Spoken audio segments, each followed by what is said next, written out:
Good rising, brethren. This is Big Judah, Cunningham, California. Before I begin, give all praises to the Most High Yahweh. Acknowledgement to the earthly mother. Who is wisdom? Who is the Holy Spirit? Acknowledgement to Yahweh Shai. Prayer to the Most High blesses this lesson this evening. Gives more knowledge and understanding of the events of the past in order to understand events that are currently happening on the earth. So we get a much better understanding of the things that are soon to come on the earth. Wanted to make a quick little part two that kind of piggybacks on the video I just did. I just uploaded right now. Most High wanted me to continue with this. So I wanted to continue with it right now and not wait till tomorrow.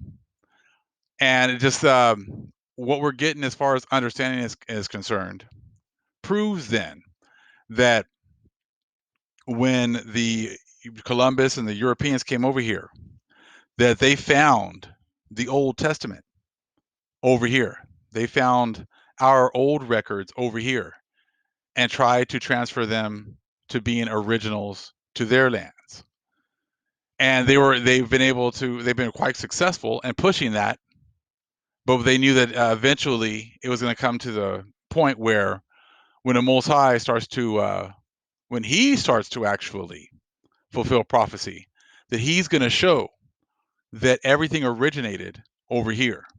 See, as we were going through the 400 to 500 years of our destruction, and it was pretty much quite recently, within World War II and the Balfour Declaration, where they started to try to really push prophecy being fulfilled over there. It hasn't really been that long, last few decades, trying to push the lands over there in the so-called Middle East, trying to push the whole so-called Middle East as being the whole place where prophecy is going to be fulfilled.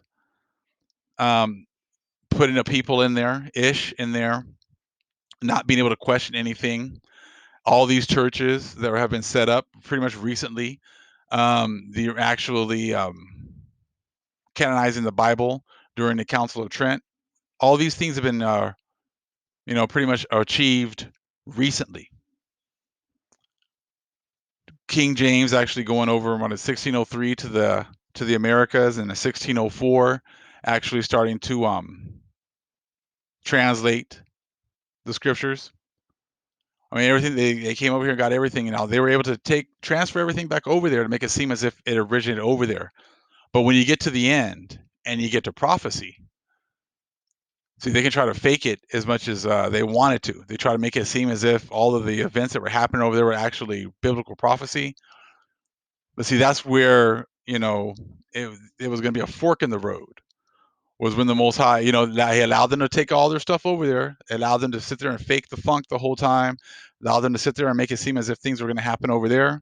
But once the Most High really started to get busy and really started to get busy with fulfilling these prophecies, it was going to be a huge divergence from being everything happening over there in a so-called three parts to actually, when you really start getting into the scriptures and you really start getting into prophecy, you start to realize that these things originated over here. So if the books originated in the Americas, then it would make sense then that the prophecies, the end day prophecies that the Most High was going to fulfill, were going to be centered around those lands. So where prophecy is being fulfilled right now shows you where the Most High's chosen lands are. So you don't have to take my word for it. If people, in the Hebrew community say they believe in the Bible, if churchgoers say they believe in the Bible, then when you start to read it, then look at where the Most High is fulfilling those prophecies. All goes back also to the X that is going to be actually formed here. Okay, from 2017 to 2024 through the eclipses. Another, another big, huge sign. Then you start looking at the 400 years right here. You start looking at the curses happening right here. Once I had to bring another, foolish nation over here to be the whooping stick in order to fulfill prophecy. In order to, someone had to get the blessing because we were still getting the blessing. So Most High had to bring someone over here so he could bless them here, and then we could get into, we could serve our curses, serve our punishment. And that's exactly, so that's all part of, Deuteronomy 28 as well, talking about how we had to be on our own land, being enslaved on our own land. That was all part of the prophecy as well. So, like I said, this is kind of like a part two. I just wanted to make sure that we kind of talked about the scriptures, and where they originated from. If you people still pushing that they originated over there with Ish, then these prophecies should be getting fulfilled over there with Ish. If these our whole Old Testament, you know, I said actually originated over here, and all those prophecies actually originated over here, then that should be a key as to where they're being fulfilled. The 400 years is key. The 400 years is huge. And if you can't find a time when our people were oppressed over there for 400 years, if you cannot find a time when we were actually going through the curses of Deuteronomy 28 over there, then those are not the lands. If you find the curses being fulfilled over here, if you find us going through the 400 years over here, if you now know that King James came over here and got himself a little copy of our scriptures, took it back over there and translated them for themselves, and then try to make it seem as if everything happened over there, it would work fine while we were blinded. That would work fine while the Most High turned his face away from us. But as soon as he turned his face back to us, that's going to reveal who we are as a people, and it's going to reveal where our chosen lands are, and it's going to reveal where we're going to be getting blessed once again, and how things are going to go back to how things were before. So the Most High kind of moved me to make sure I clarified that and kind of just went a little bit more in depth about the books. We know that they've taken a lot of our scriptures and they've taken them over there as well to the Vatican and hid it and made it seem as if they were theirs. And we know that eventually we're going to get all of our information back, all of our wealth back, our lands back, our people back. And the Most High is going to bless us immensely like he said he would. So now it's open to the people to believe whatever it is that's in their heart. If they want to believe that the so-called Middle East is where everything originated from, they want to believe that Ish is our Most High chosen people. They want to believe that prophecy is being fulfilled over there. That's their prerogative. But we know they can't prove any of that.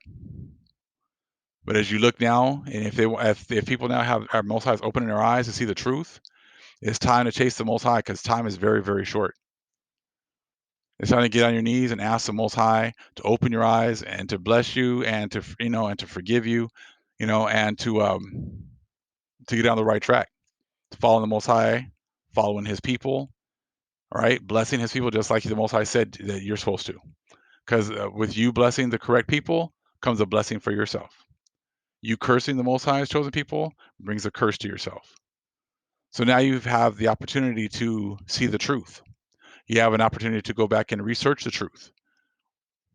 So you've been blessed with, if you've been blessed to see this truth, now you have the opportunity to get right with the Most High, because those are the times that we're in, and time is running very, very short. All praise is to the Most High Yahweh. Acknowledgement to the earthly mother, who is wisdom, who is Holy Spirit. Acknowledgement to Yahweh Shai. Shalom.